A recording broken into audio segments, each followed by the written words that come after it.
ঢাকা কেন্দ্রীয় বিশ্ববিদ্যালয়ের খসড়া অধ্যাদেশ প্রকাশিত হয় গত 24 সেপ্টেম্বর। চূড়ান্ত অধ্যাদেশ জারি না হলেও এরই মধ্যে শেষ হয়েছে 2024-25 সেশনে কেন্দ্রীয় বিশ্ববিদ্যালয়ের অধীনে ভর্তি পরীক্ষা। এখনও শুরু হয়নি প্রথম বর্ষের ক্লাস। এসব একাডেমিক জটিলতা কাটাতে দীর্ঘদিন ধরেই আন্দোলন করে আসছে রাজধানীর সরকারি 7 কলেজের শিক্ষার্থীরা। পূর্ব ঘোষণা অনুযায়ী সোমবার সকালে রাজধানীর শিক্ষা ভবনের সামনে অবস্থান নেন আন্দোলনকারীরা।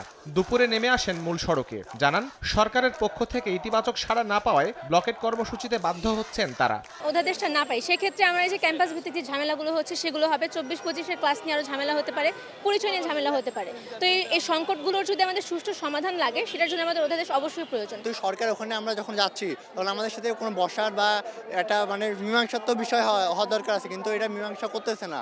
একটি ছাত্রী যখন বিশ্ববিদ্যালয় জীবনে পদার্পণ করে সে নানামুখী স্বপ্ন দেখে যে সে বিশ্ব জয় করবে, কিন্তু আপনারা আমাদের ক্লাসই শুরু করলেন না।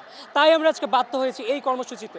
চায়ের সাথে সবাই খোঁজে প্রিয় দোস্ত, শুধুমাত্র প্রাণ টোস্ট। আমার দোস্ত প্রাণ টোস্ট। ব্লকেটের কারণে মুহূর্তেই বন্ধ হয়ে যায় যান চলাচল। ভোগান্তিতে পড়েন যাত্রীরা। আমার আব্বুকে স্কয়ার হাসপাতালে রেখে আসছি, আমার ওখানে ইমার্জেন্সি ভাবে যেতে হবে, আমি যেতে পারছি না, আমি গাড়ি পাচ্ছি না, সব দিক দিয়ে ভোগান্তি। সবাই আটকে রাখবে, এটি তাদের এটা কোনো কথার ভিতরে পড়ে ভাই। সরকারের সাথে ডাইরেক্টলি কথা বলুক, বাস ডাইরেক্টলি কথা বলুক, আমাদের সাথে তো না। বিআরটিতে 4টা পর্যন্ত আমার যেতে হবে, 4টার মধ্যে পৌঁছাতে হবে। এখন এই অবস্থায় কিভাবে পৌঁছাবো আর কিভাবে মানুষের কমিটমেন্ট রক্ষা হবে? পরে সমস্যা সমাধানে বিকেলে আন্দোলনকারীদের প্রতিনিধি দল সচিবালয়ে যান। শিক্ষা উপদেষ্টার সঙ্গে দীর্ঘ আলোচনার পর শিক্ষার্থীরা জানান, অধ্যাদেশ না নিয়ে ঘরে ফিরবেন না তারা। আমাদের আন্দোলন যে অবস্থান কর্মসূচি ছিল, যে অবরোধ ছিল, যে ব্লকেট ছিল, সেটা চলবে। আজকে রাতে আমরা এখানে অবস্থান করব শিক্ষা ভবনের সামনে।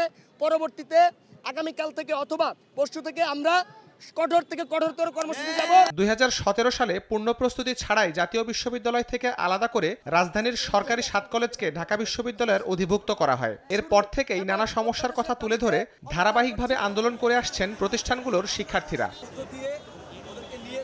শাহরিয়ার সৌমিক, সময় সংবাদ, ঢাকা।